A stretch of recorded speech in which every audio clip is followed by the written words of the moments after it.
principio de la guerra, que papá todavía no estaba, y la guerra ya estuvimos en la casa.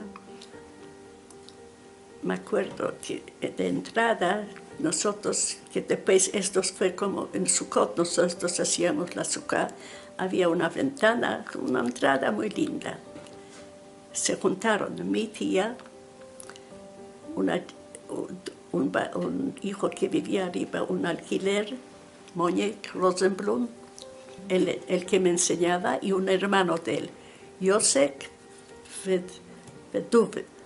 Empezaban de poquito a poquito así, en voz muy baja, porque los alemanes ya...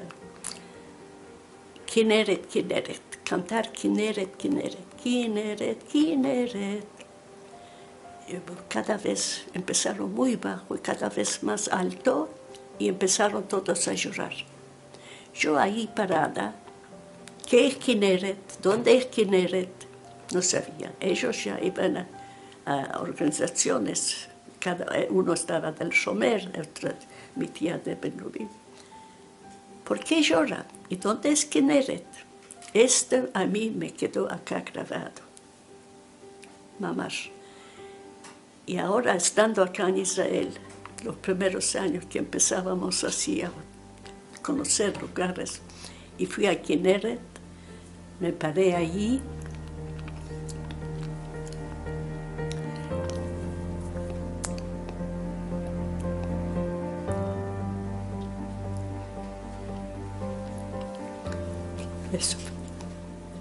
Supe dónde es Kinneret y por qué.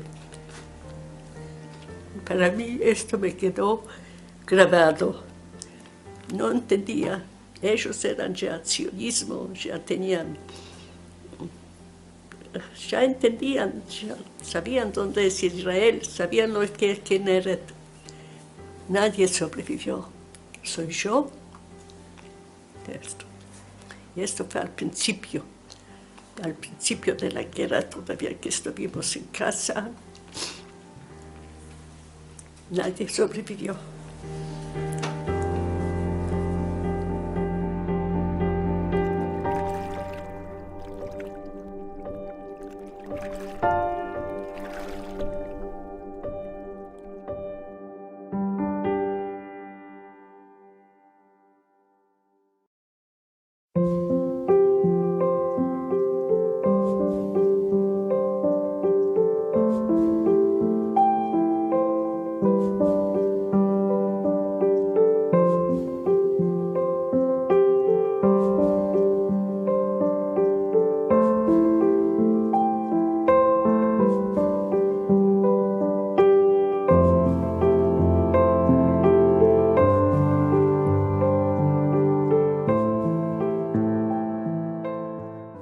De mi casa antes de la guerra. Éramos mis padres con 4 hijos, 2 nenas y 2 nenes, una hermana y 2 hermanos.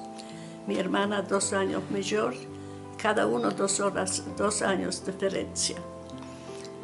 Y éramos una casa muy alegre siempre, mucha alegría. Y estuvimos bien económicamente, una casa linda, cómoda, de lujo. Y teníamos donde estaba la casa, donde vivíamos, atrás de la casa había terreno y ahí estaba el business, como negocio de maderas. Mi papá compraba los bosques, lo cortaba, teníamos una cerradura, se cortaba y se traía para vender, para edificar, que gente que edificaba. Mi mamá ayudaba en el negocio, mi mamá no estaba en casa, teníamos siempre una oseret. Mi papá no era religioso, pero todo lo que mi papá hacía era para mi abuelo, el padre de mi mamá, que venía muy a menudo a casa. Entonces yo cuando vi que viene mi abuelo, yo sabía que tengo que correr a traer el gorro para dar a papá el gorro porque estaba sin gorro.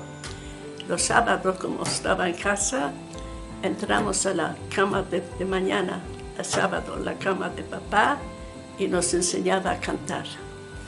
Eso fue y él le gustaba mucho y cantaba lindo. Conocía muchas canciones y le gustaba cantar y entonces nos enseñaba a cantar y cantábamos con él.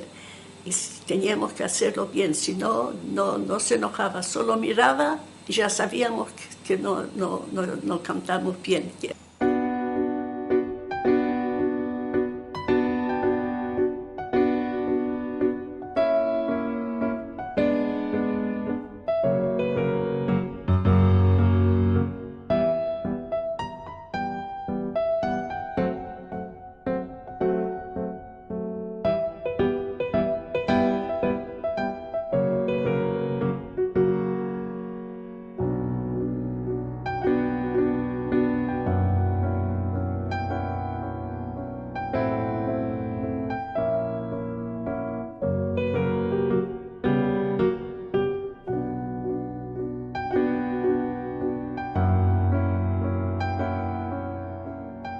Que en la escuela, cuando jugábamos, había ya gimnasia. En la gimnasia jugábamos, eran dos cruzots.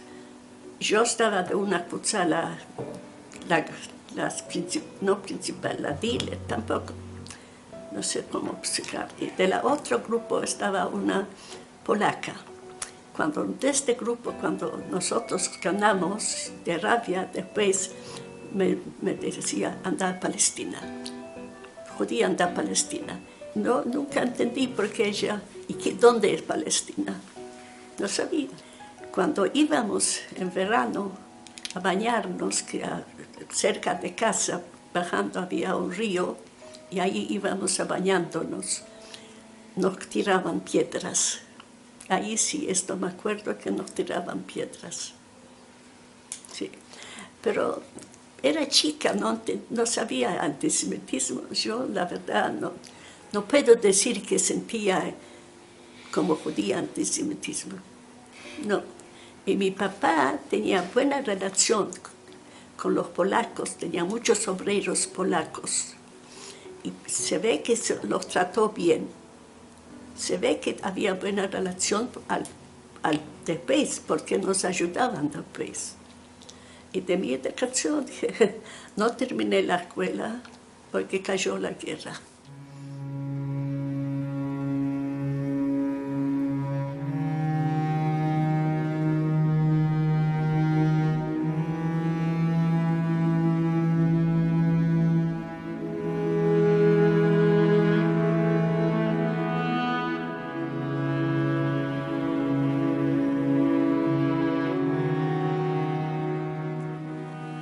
Cuando se hablaba de la guerra, nosotros chicos, yo no entendía lo que es guerra.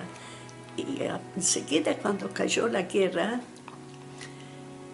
vinieron amigos de mi papá, donde está al lado, y ellos eran 3 hijos, mellizas y un varón, Mandelmann, para que los alemanes ya entraron para escaparse. Nos subimos ahí con ellos, nos subimos. Nosotros chicos, lo que los padres decían, hacíamos. Y yo me acuerdo cuando subimos al coso, yo me senté, yo sabía dónde está el chocolate, me senté al lado del chocolate. Empezamos a correr, a escaparse. Había mucha gente ya. El camino ya bombardea, ya había muertos en el camino. Y cuando llegamos a Opatov, una ciudad, Opatov, fuimos a parar allá, que había una prima de mi mamá que vivía allá en Opatov. Cuando llegamos a esa prima ya no estaba. Se ve que también ya se habían escapado, ya no estaba. Ahí nos separamos. Papá se fue con otras jóvenes, los hombres, todos con bicicletas, y nosotros, mi mamá, con los 4 chicos, nos quedamos con este Mandelmann, porque este Mandelmann ya tenía media pierna. Antes de la guerra tuvo un accidente y él estaba con media pierna. inválido.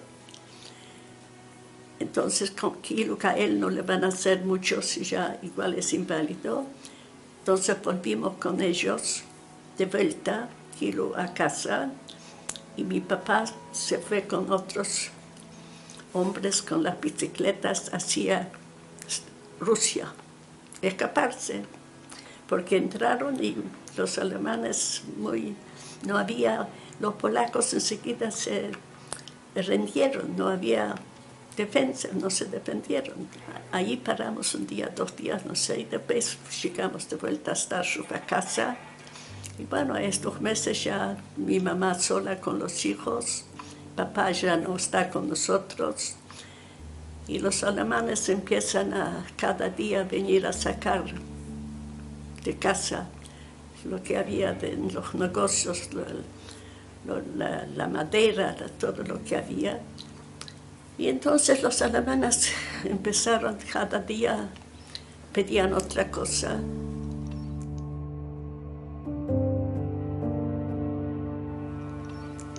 Enseguida, cuando entraron los chicos judíos, no podían ir a la escuela.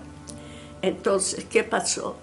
Ya empezaron a venir gente de las ciudades grandes, que en las ciudades grandes empezaron los alemanes antes, que nosotros éramos una ciudad muy chica, de Lodz, de Krakow, de Varsovia, gente que ya dejaron todo atrás en las casas, que contaban lo que está pasando.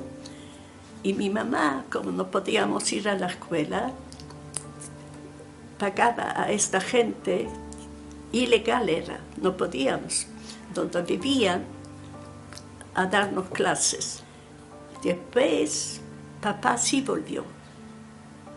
De muchos meses, papá volvió y estaba con nosotros de vuelta. Después que empezamos esto, que no se podía salir de la hora, entre los chicos todavía sí, antes del gueto todavía podíamos juntarnos a jugar, sí.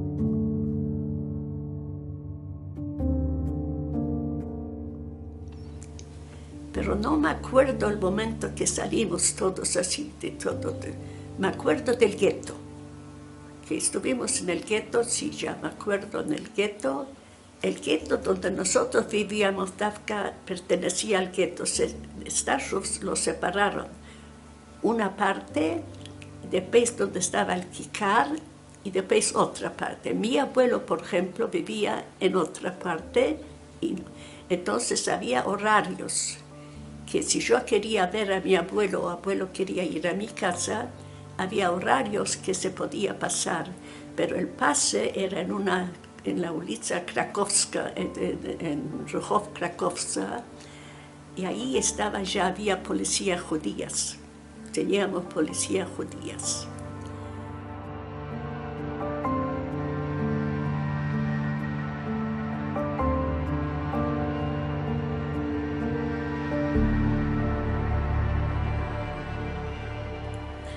Y había shopping, y esto fue en el gimnasio, en el edificio del gimnasio, que traían uniformes de los soldados alemanes para arreglar cuellos, acá, las rodillas, cosas rotas. Y esto se formaba que ahí mujeres que sabían coser podían entrar.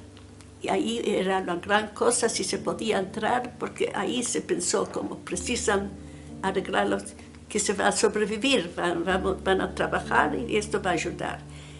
Yo no sabía coser, papá le pagaba para poder entrar ahí, pero como no sabía coser, ¿qué hacía? Pantalones aparte, lo que precisa, botones aparte, lo que precisa acá aparte, y yo lo entregaba a las máquinas, esa la que hacía botones y esa la que hacía eso. Eso fue mi trabajo en este shopping. También allá no era mucho tiempo, me acuerdo, no estuvimos mucho tiempo.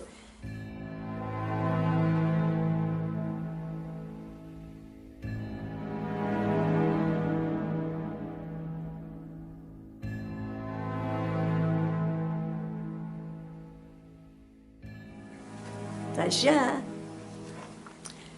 un polaco, amigo de mi papá, le vino a decir a papá que me saquen porque mañana liquidan eso.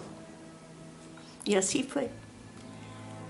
Vino un hombre de un kfar, un obrero de mi papá, me puso en una agalá que no tenía nada de, solo la tabla. Y empezó a correr conmigo que me sacaba los bebés. Eso me acuerdo. Yo no sabía por qué me saca, yo no sabía dónde me lleva. Todo lo que papá arreglaba, vino, me llevó. Eso fue un día, al final, al día siguiente, liquidaron el shopping, no sobrevivió nadie de allá. Nadie de allá. Y a mí me sacó una noche antes.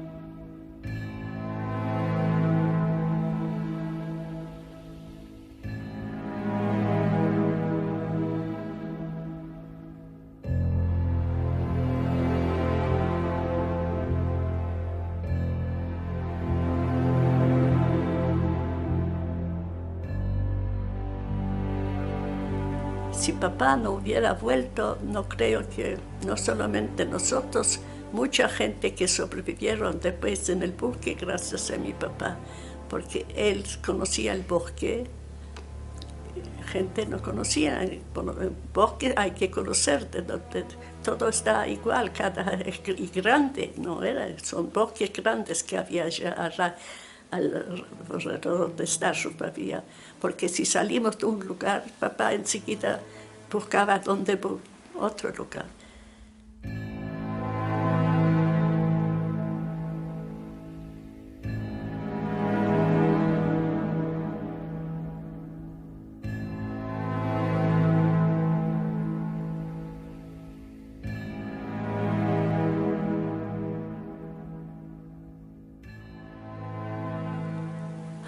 Los primeros, ese muchacho que me llevó, Vitashek, y había un hijo Tadek. Y un día el nene de este Tadek entró ahí y nos vio a nosotros. Y ahí tuvimos que irnos porque el nene vino corriendo a decir que hay gente allá. Tuvimos que salir.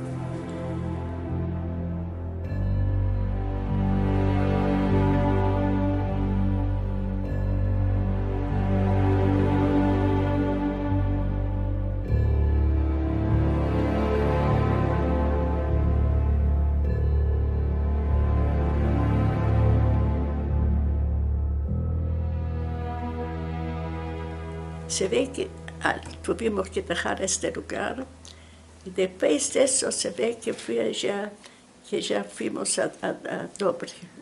Yo estaba solo con mi tía. Ahí teníamos todavía buenas condiciones, era como una casita. Teníamos cada uno una cama, había para cocinar, había dos piezas, muy cómodos. Y también estuvieron la misma gente, los Wienerins que estuvieron ahí. Mi mamá ya no estaba allá con mis hermanos, y mi papá siempre en el búnker. Salir no se salía, no, estuvimos ya, los vecinos no podían creer, no tenían que saber que hay judíos allá. Ya ellos ya éramos ilegales, ahí donde fuimos se pagaba, se daba plata, pero igual Se pagaba, pero arriesgaban la vida. Arriesgaban, porque si nos encuentran, nos mataron a nosotros y a ellos.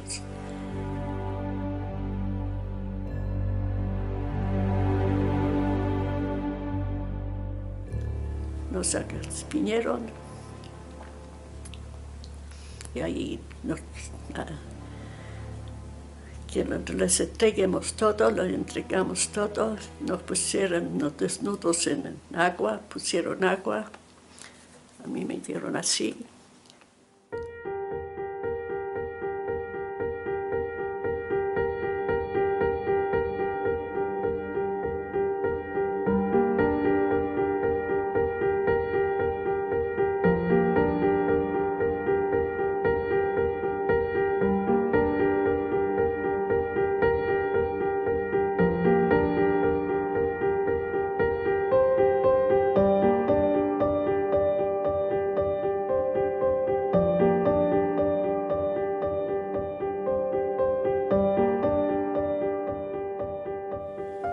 No entendí ni siquiera qué es guerra, por qué es la guerra, por qué me voy escondiendo, por qué no puedo hablar, por qué no puedo salir. Muchas veces cuando estuvimos yo miré por afuera y vi al gallo y a los gatos afuera y yo no puedo salir. ¿Por qué? ¿Por qué no puedo hablar fuerte que no me escuchen abajo?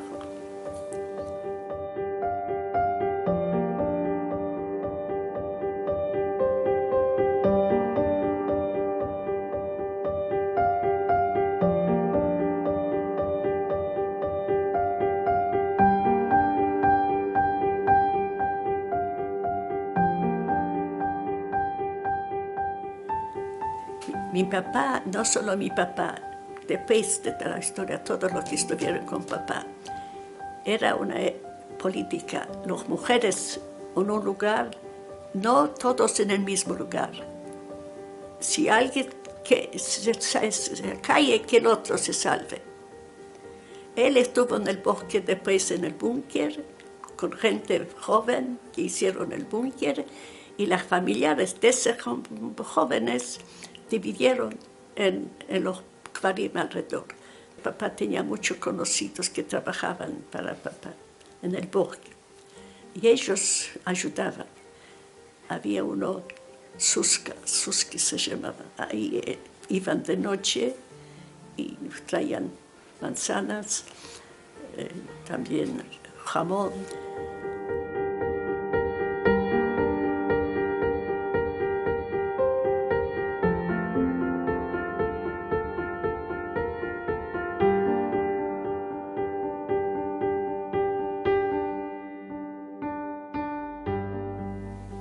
Yo era chica y los hermanos más chicos. Nosotros, nada, lo que papá nos llevaba y traía, y lo que él decía, hacíamos, sin preguntas, nada. Sabíamos que no tenemos que hablar fuerte.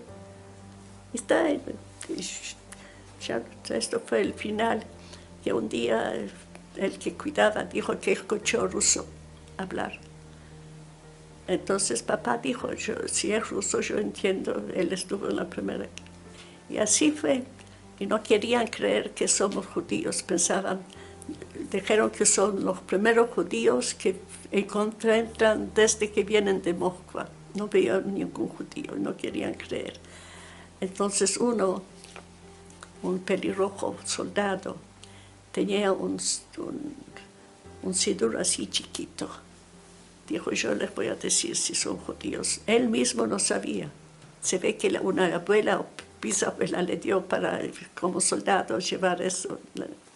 Él mismo no sabía. Y papá empezó a rezar. Entonces dijeron, son judíos.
Y ahí nos hicieron pogrom a nosotros, los polacos. Ya después de liberados. Esa misma noche había un ruso con nosotros también.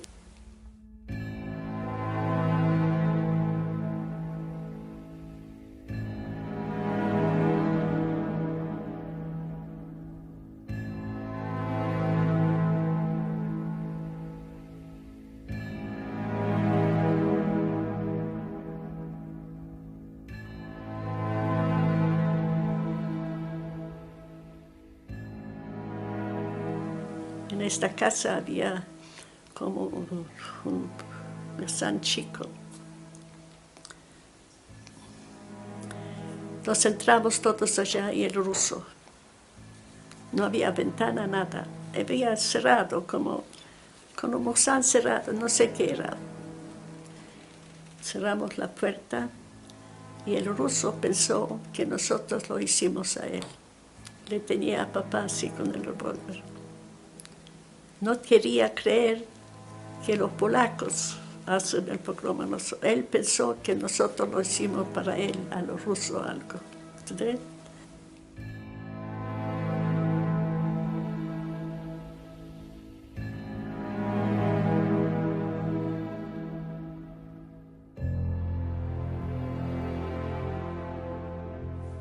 Y bueno, allí mi hermano perdió un ojo, otro perdió una pierna, una mano, 13 muertos. Entonces, al final de madrugada, ya ellos también polacos, los rusos ya estaban ahí, se habían ido. Empezábamos a salir a ver quién es muerto, quién. Después del pogrom, los rusos de mañana nos llevaron a Lublin. Fuimos a Lublin, en Lublin había ya más gente. En Lublin nos quedamos un tiempo y de Lublin fuimos a Łódź y mi papá empezaba a trabajar en Łódź.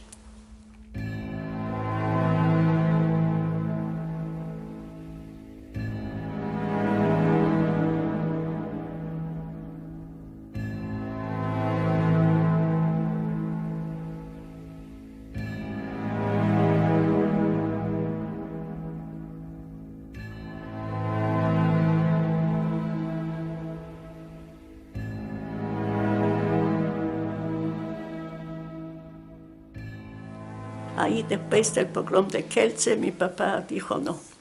Pensaba siempre poder seguir viviendo en Polonia, normal. Ahí papá decidió que no, entonces ahí ya dejamos Łódź.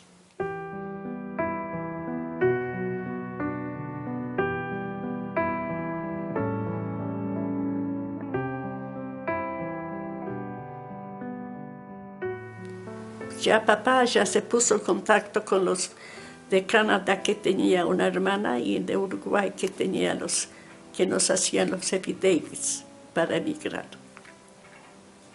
Así que esperaba ya, papá ya estaba en contacto con los familiares, recibió, quería ir a Canadá, pero recibió más de Uruguay, que era más rápido. A Canadá había que esperar más tiempo, entonces fuimos a Uruguay.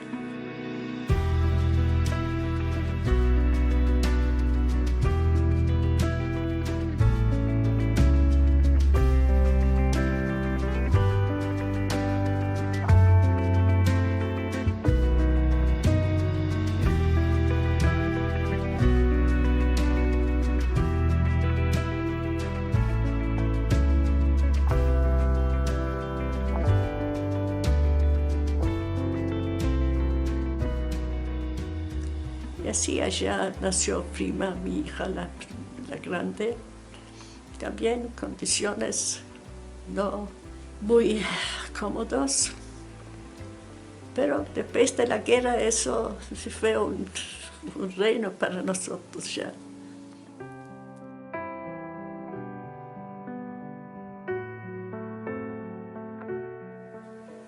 llegué a estar en Israel, decidimos de hacer aliyah. Nosotros vinimos en 79.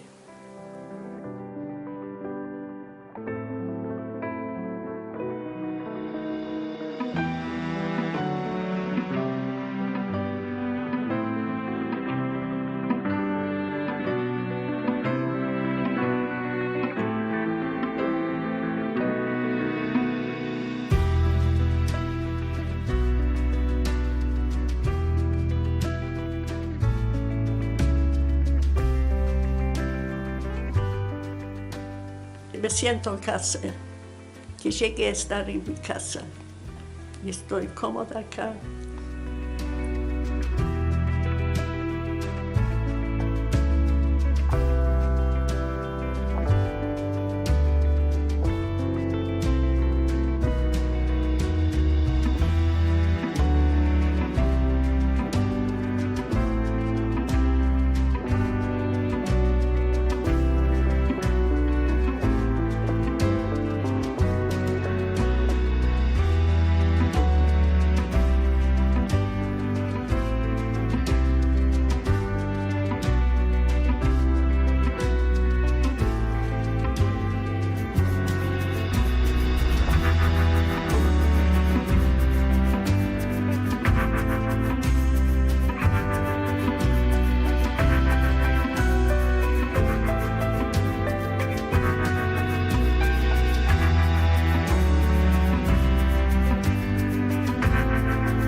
Bien, ¿cómo seguir ahora después de este film tan emotivo?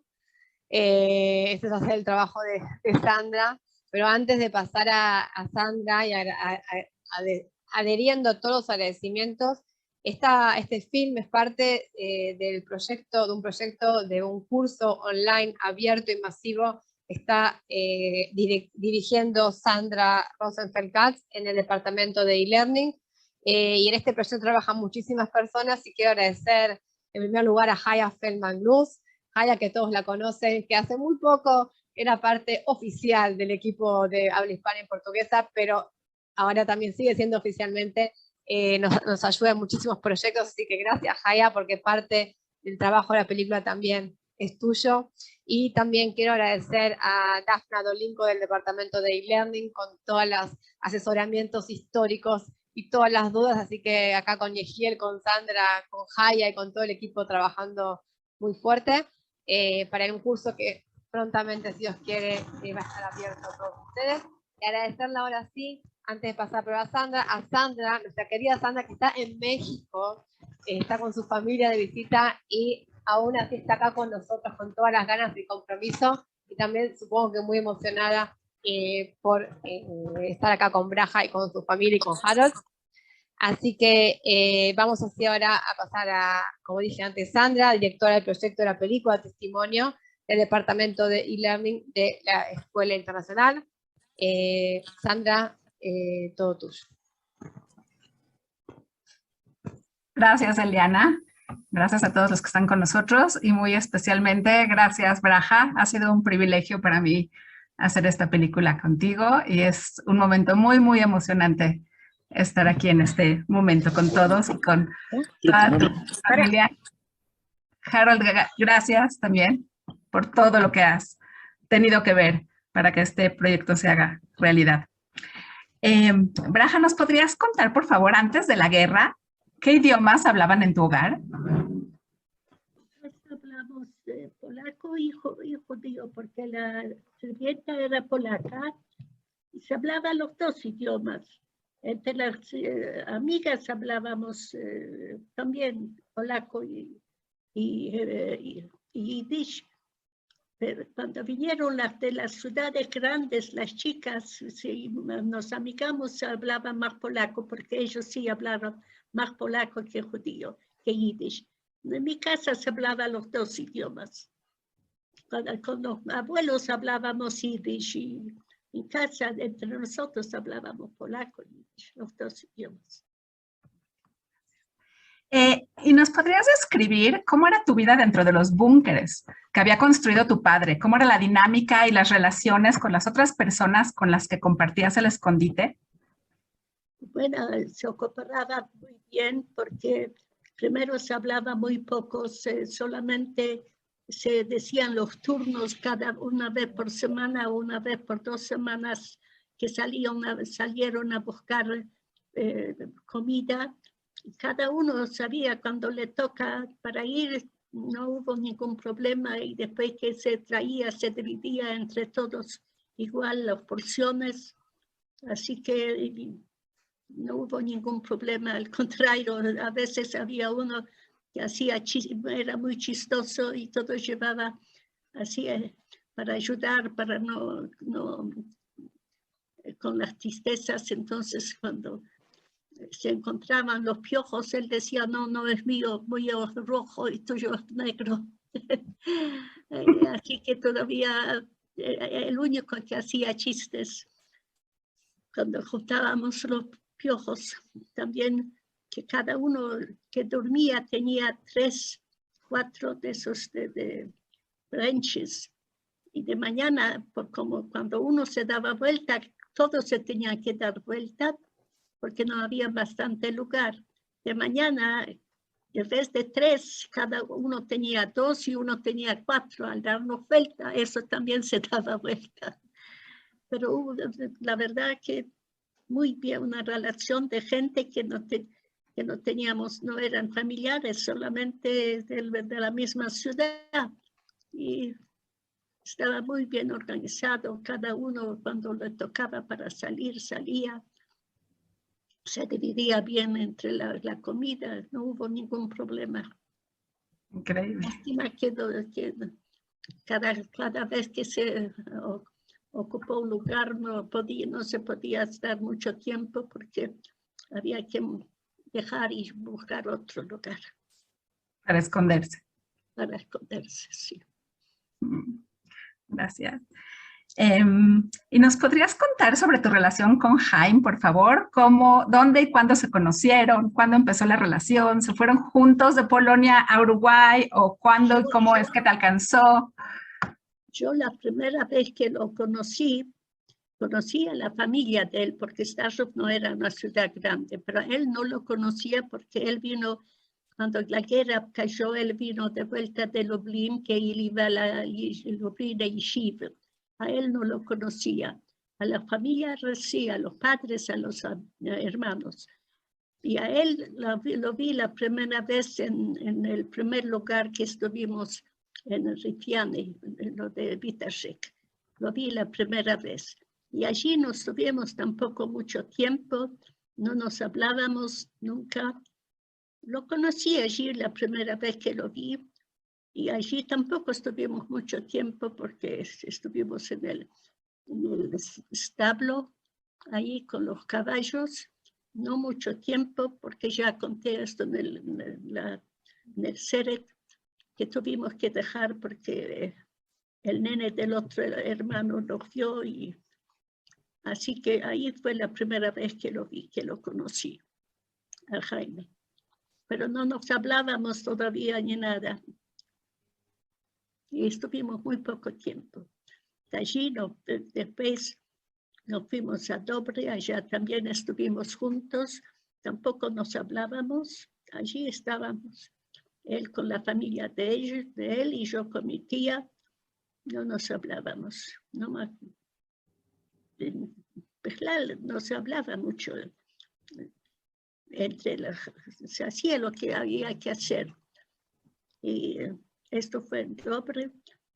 Y después, cuando nos atacaron en Dobre, a él lo habían sacado ya para matar y volvió. Después de allá yo salí con él en el camino, tampoco nos hablábamos.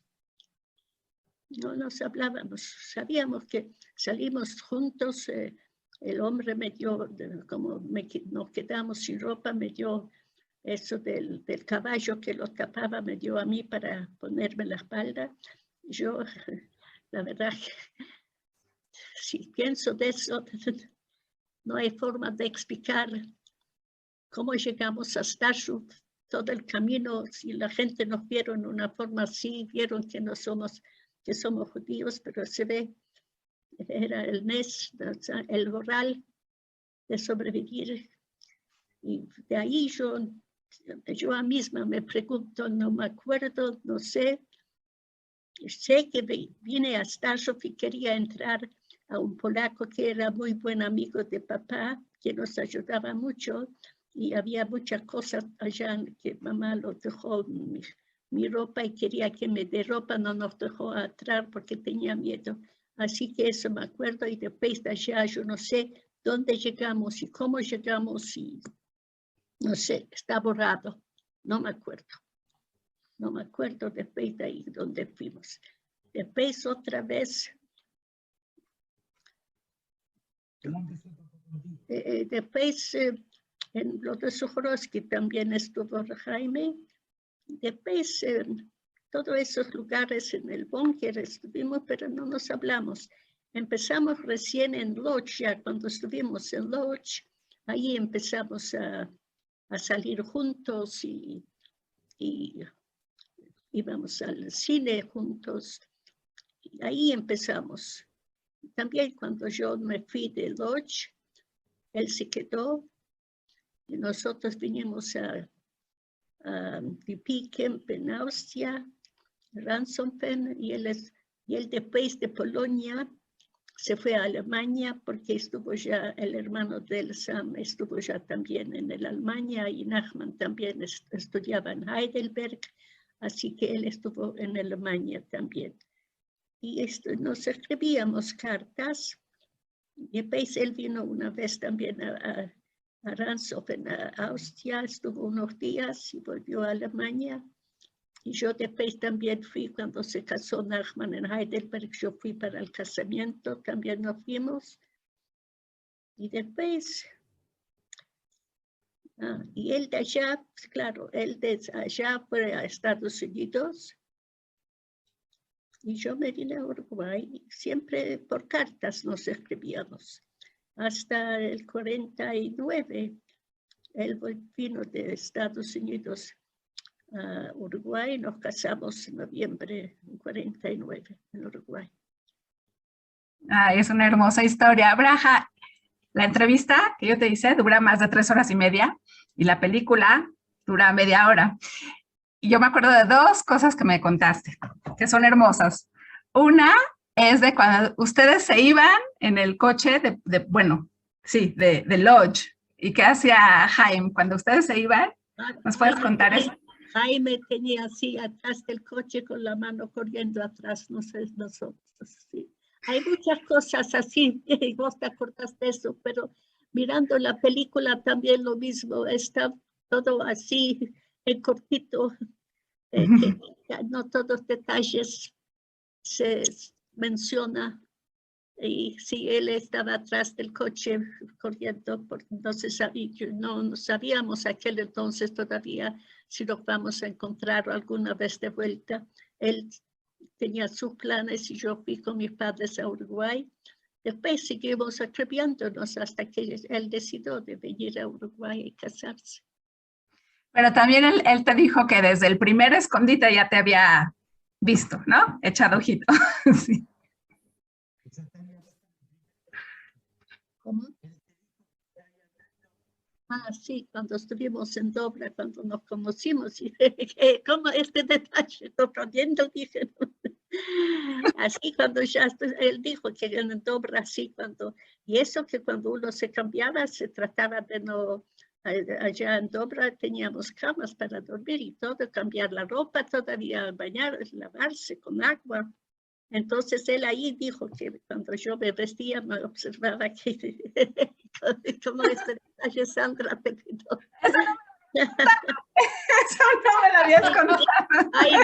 Hay muchos detalles cuando yo miro así la película. Salimos de acá, volvimos acá, es todo un biquitsur, corto. Sí, es una hermosa historia de amor que demuestra que el amor triunfa. ¿Cómo? ¿Cómo? El amor triunfa. Sí, el amor, sí. La verdad, muchos años los escribíamos hasta que se decidió juntarnos de vuelta. Sí.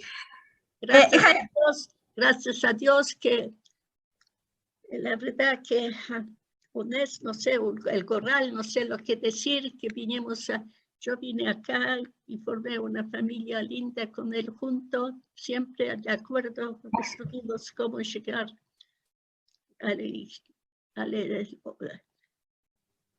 la felicidad que teníamos estos años acá, criando hijos en nuestro país acá, en Israel. Muy linda. Sí. ¿Y nos puedes contar un poco de cómo fue tu vida en Uruguay? ¿Cómo aprendiste español? Justamente en Uruguay era de lujo, teníamos ya al principio costaba el idioma. Yo ya saliendo de Francia me compré un diccionario chico en español y en el camino, en el barco, aprendía unas palabras de español. Cuando bajé ya sabía yo, tú, así como al principio, no a escuela, sola con el diccionario. Y al principio era muy difícil, claro, pero gracias a Dios fuimos al flote, teníamos una vida de lujo, pero los prima hizo Snatcherut, después Harold decidió también hacer allá, yo también pensé, Jaime también, estaba acá Nachman, que es de Jaime, del sobrino en Haifa, decidimos hacer aliyá. Y entonces, pero la verdad que los uruguayos ayudaron mucho con paciencia, con el idioma. Vieron que no entendemos como, a veces tenía una tiendita chica, muy chica, entonces sin idioma, algunas palabras se dieron cuenta, a veces me parece que compraron de tener lástima y me ayudaron a decir caro, barato, rebaja, con mucha paciencia ayudaban, tenían al lado un teléfono cuando precisábamos, veníamos corriendo a decir que nos llaman por teléfono, se portaron muy bien. La verdad que, pero decidimos hacer aliyá, dejar el lujo y estar en casa. Acá está la casa final. Hermoso. Muchas gracias, Braja. Es un momento realmente emocionante y es sumamente importante. Le voy a pasar a hacer algunas preguntas a Harold, si se puede. Harold, ¿andas por ahí? Hola. Primero que nada, muchas gracias por todo lo que hicieron. A todos no voy a nombrar cada uno, pero Sandra es la representante. Mi madre, como una soldada, contestó las preguntas y me preguntó cuándo podía decir gracias y se olvidó, así que yo lo digo por ella. La verdad que fue muy emocionante y les agradezco muchísimo todo lo que hicieron desde todo punto de vista. Muchas gracias. Y Sandra, yo que vos me ponía a pensar, vos te acordás solamente de los detalles picantes, así que tienes que saber por qué. Ella no me había contado eso, ella nada más me dijo que tu papá después le dijo que desde el primer escondite ya le había gustado. Eso fue todo. Es el Tinder de hoy, el Tinder de antes, perdón. Exacto. Bueno, vamos a hacerte a ti unas preguntas, por favor. ¿Cuándo fue que tu madre te contó por primera vez sobre sus experiencias durante la Segunda Guerra Mundial? ¿Qué edad tenías? La verdad es que, según mi memoria, mis padres nunca me hablaron de una forma ordenada de lo que ellos pasaron. Después me explicaron, después de muchos años, que ellos no querían que nosotros sepamos los detalles, así que te puedo decir que mi vida en Uruguay era muy, pero muy activa, muchos amigos, mucha vida social, y por lo tanto, la verdad que lo que yo mamé de la parte del Holocausto, me acuerdo como si fuera hoy, fue una vez en la escuela que no teníamos más que 10 años, calculo yo, todos mis amigos se acuerdan de ese día, que nos llevaron al Museo del Holocausto, o sea, estoy hablando del Museo del Holocausto de Montevideo, que debe ser una cosa muy chiquita, y ahí nos pasaron una película que se ve que no era muy apropiada para la edad, y ahí entendimos un poco mejor, y me acuerdo que volvimos a la escuela, y simplemente destruimos todas las clases, cada clase por separado, pero llegamos a la escuela, y de tanta bronca y tan chicos que éramos, destruimos absolutamente todo, nos pusieron en penitencia por mucho tiempo, y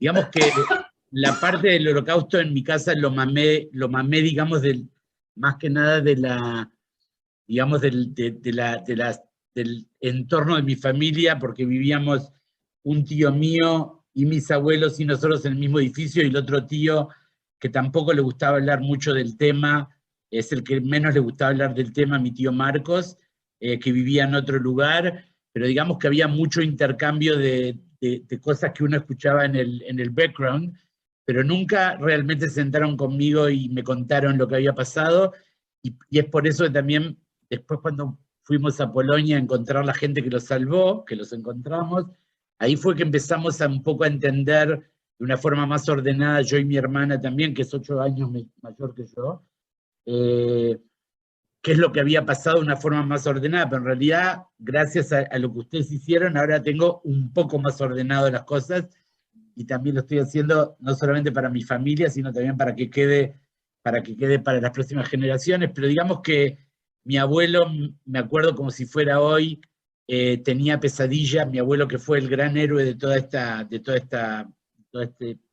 cuento, fue ahora que tengo 60 y pico de años y después que fui padre entendí lo que esa persona, lo valiente que era, la gente que salvó y no sé cómo decir de otra manera, los huevos que tenía para hacer lo que hizo.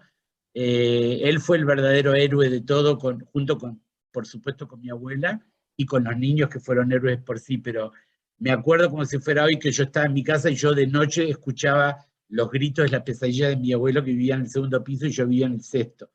Y mis abuelos hablaban un poco más que mis padres, pero no mucho. O sea, realmente lo que yo mamé del Holocausto lo mamé en la escuela judía y en la agrupación juvenil que yo iba, en la TNUA que yo iba desde que tenía 6 años, pero nunca hubo digamos, un compartir los pensamientos y compartir la memoria de una forma ordenada hasta que fuimos a Polonia, casi toda la familia, sin ser uno de mis hijos, estaba en el ejército y no lo dejaron salir específicamente, no lo dejaban salir a él porque estaba en el ejército y no lo dejaban salir. Pero ahí fue que empezamos a entender las cosas un poquito mejor. Y ahora viendo hacia atrás, ¿puedes decirnos si sí o si no, y si sí, cómo influyó en tu vida el ser el hijo de sobrevivientes de la Shoah? Me gustaría decirte que no influyó mucho, pero se ve que no es cierto, porque toda mi familia me dice que no, y Raquel, que en paz descanse, también me decía que yo sentía la Shoah en cada cosa que hacía. Me imagino que debe tener una huella importante, no hay ninguna duda, no tengo ninguna duda que debe haber una huella. Pienso que no dejé esas huellas influir mucho en mi vida, pero por otro lado, sé que me dejó, por ejemplo, bien sellado el asunto de que a pesar de que este es el mundo mejor que hubo en la historia de la humanidad ever, el mundo este no es perfecto, y el hecho de haber pasado la Shoah y entendido qué es la Shoah, me dio a entender de que solamente en este país uno puede ser judío de la forma que soy yo, no soy religioso ni creo en nada, pero soy tremendamente judío, tremendamente israelí, tremendamente patriota, es acá donde hay que hacerlo, y es lo que sigo pensando hoy en día, mucho menos radical de lo que era cuando tenía 19 años, 18 años, 17 años, que era con muchos amigos míos, éramos muy radicales en o venir a Israel o ponerte en una fila y matarte prácticamente. O sea que este es el lugar para criar mis hijos, para que mis hijos tengan sus hijos y tener 1000 generaciones después.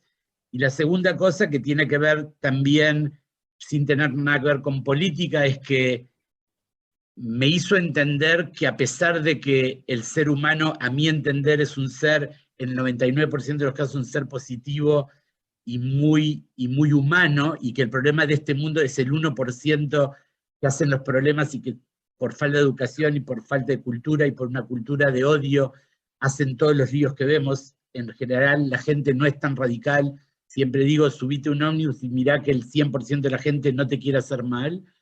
Pienso que a pesar de todo lo que estoy diciendo, me enseñó una cosa que la sigo pensando hasta hoy, y es que el ser humano puede llegar a hacer cosas que la mente no podría imaginarse. Lo estamos viendo, lo vemos en el Holocausto, lo vimos en la historia, y yo pensé que este mundo ya es un mundo que dejó las guerras de lado y que es un mundo que está avanzando. Lo tengo bien claro que esto que está pasando con Rusia y Ucrania es un accidente de la historia que solamente muestra que este mundo ya no está dispuesto a aceptar ese tipo de soluciones, pero también muestra otra vez de que no podemos realmente entender a lo que puede llegar una sola persona, a lo que puede arrastrar a todo un ejército a hacer lo que están haciendo ahora. Lo vemos de vuelta, lo cual me trae a mí una conclusión, es que de ninguna manera podemos estar dependiendo de nadie. Israel es un país que tiene que ser absolutamente independiente. No lo somos totalmente, pero hay que tratar de ser lo más independiente posible y no confiar y no poner el destino en las manos de ninguno, ni de nadie, ni de ningún país, no importa cuán amigo sea y cuán grande sea.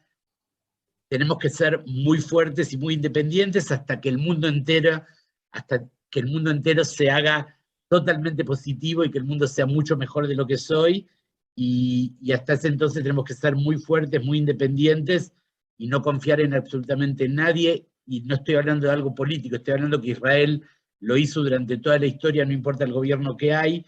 Tratamos de ser independientes y no estar nunca otra vez en el lugar donde tenemos que ser el pueblo que lo matan y no tenemos cómo defendernos. Y estoy muy, a pesar de que fue de lo más, digamos, de las decisiones más difíciles que tomé en mi vida, no fue en haber venido, porque para mí haber venido, para Raquel, era algo absolutamente natural, era algo que veníamos desde los 9 años recibiendo su educación. El momento de mandar hijos al ejército no es un momento difícil, no es un momento fácil, perdón, y esa fue la primera vez donde yo entendí lo que yo hice, que me tomé la decisión de criar hijos acá y de que ellos tengan que ir al ejército, y no estoy arrepentido para nada, y estoy seguro de que este país tiene un futuro increíble y que este es el único lugar para todos, solamente que hay que ser fuerte hasta que el mundo entienda que no vale la pena pelear por tierra o pelear por religiones, ni por Dios, ni por nada. Pues muchas gracias, y muchísimas gracias por todo lo que tuviste que ver para que esta película testimonial tuviera lugar, y por traernos a tu fantástica mamá. Y para cerrar, me gustaría hacerle una última pregunta a Braja, si es posible. No hay problema, y gracias a todos ustedes, sin decir los nombres, gracias a todos, Sandra, Eliana y Ejiel, todos, muchísimas gracias. Fue un gusto mío y de mi familia poder haber hecho esto, que es un sueño que yo tenía hace mucho tiempo, de hacer esto de una forma mucho menos profesional, pero gracias nuevamente, y en general que haya salud y suerte. Ahora te paso. Braja, si es posible, me gustaría hacerte una última pregunta. ¿Cuál es tu mensaje a la humanidad como sobreviviente de la Shoah? Primero de todo, evitar odio. No estoy de acuerdo con el odio. Tolerar uno al otro, respetar uno al otro, y tratar de encontrar, la mayoría todavía es lo bueno, supera lo malo. Y que evitar, yo digo odio porque el odio lleva a guerras. Evitar guerras, y que todo humano trata de criar hijos que no tengan miedo. Eso el miedo de guerra es horrible. Entonces, lo principal de tolerar uno a un otro y luchar por paz, que haya paz sin guerras, porque al final se ve que en las guerras igual no hay ninguna parte que digamos con victoria. Se mata desde los dos lados, cae gente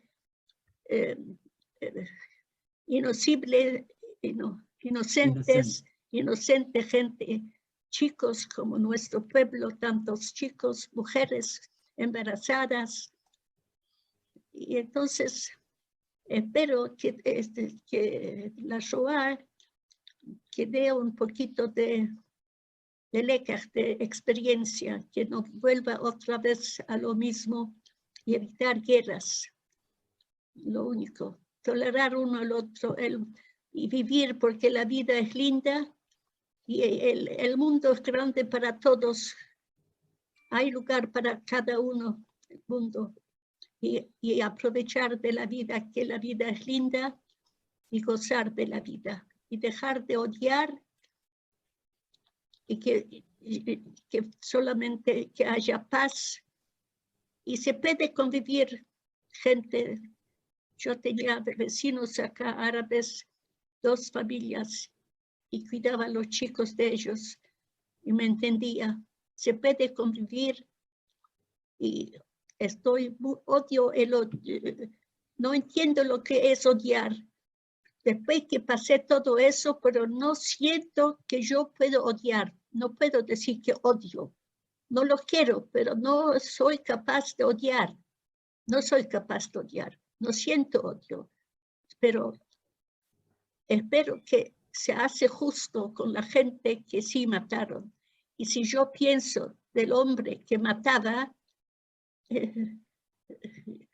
no debe tener una vida muy, muy agradable pensando que mataba gente joven y debe tener las caras que mataba, debe tener siempre presente. Así que me parece que mi vida ahora que estoy acá y crié una familia divina con tanto amor, es una vida mucho mejor. Llegué a una vida mucho mejor que él que mataba. La conciencia no debe tener muy limpia. No es una vida de saber de que se mata inocente gente. Así que yo soy muy optimista ahora que al final estoy acá en mi casa en Israel y soy muy orgulloso con mi familia amorosa que crié y leyendo los diarios. Y estoy orgullosa con la tzavá nuestra, con la gente acá, que si yo leo que Israel vende armamentos a Polonia o cosas acá como estas, que de Heil Avir nuestro se encuentra con el Heil Avir de Alemania y él viene y dice que quiere aprender de nuestro Heil Avir. ¿No? ¿Qué más puedo yo pensar que yo llegué a ver y a escuchar y a leer cosas así? Y de Tel Ashomer ahora van a Ucrania con sanatorios completos para ayudar a gente. Eso es un ejemplo para el mundo. Lástima que el mundo no ve lo bueno, ve siempre lo malo de nosotros. Y como Harold mencionó, hay que saber a sus propios intereses que nadie va a venir a ayudarnos y solo nosotros para poder defendernos cuando se precisa defender, porque nadie va a venir a ayudar, ni Estados Unidos, ni Rusia, ninguno, solo nosotros. Y espero que soy muy optimista acá ahora, que va a estar bien, que hay que cuidar lo que tenemos. Volvimos a casa y hay que cuidarla. Eso. Que sepan acá del lekach de la historia, nuestra gente acá también, no solamente de afuera. que aprendan de lecas de la historia, que no se olviden de la historia y cuidar el país acá, la casa de nosotros, que no hay otro lugar, no hay otra casa, no tenemos otro lugar. Y soy muy optimista y esperemos que algún día se va a llegar a eso. Todavía algunas guerras, hay siempre gente que le gusta aprovechar con guerras. Bueno, solamente de paz, que haya paz. Eso es el... Y no odio el...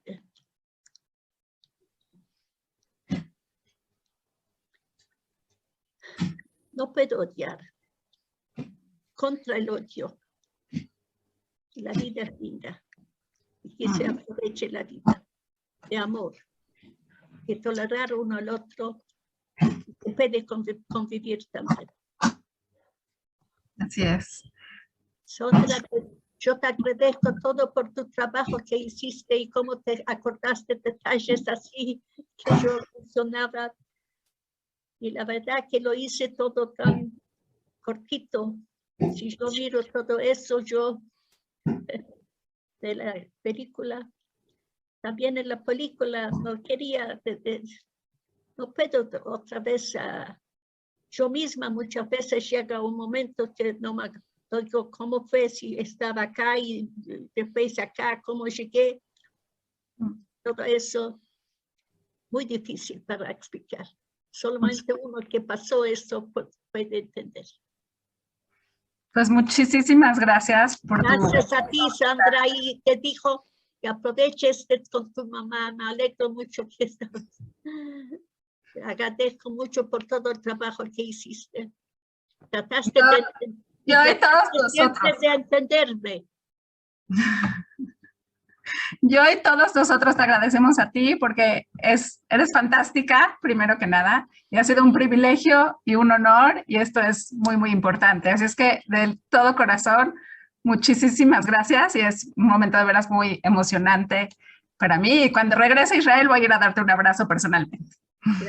Gracias. Por todo. Y podemos también, vamos a ir también nosotros con Sandra.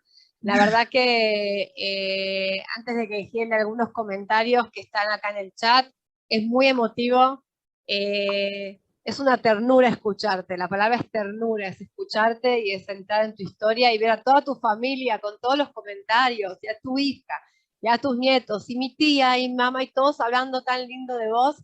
La verdad que uno se pone como la piel de gallina de escucharte. Así que muchísimas gracias por darnos esta oportunidad de conocer tu historia, conocer a tu familia. Gracias, Harold, realmente por todo el esfuerzo. Y sí, Egiel ya puso también en el chat también el link para la evaluación, para que ustedes puedan completar. Y si no sé si quieres algún comentario para terminar. Eliana, ¿puedo decir nada más una cosa? Perdón, Yehiel. ¿Alguien preguntó si se puede ver la película en algún lado? Vamos a poner el link entonces también. Ahora los vamos a copiar.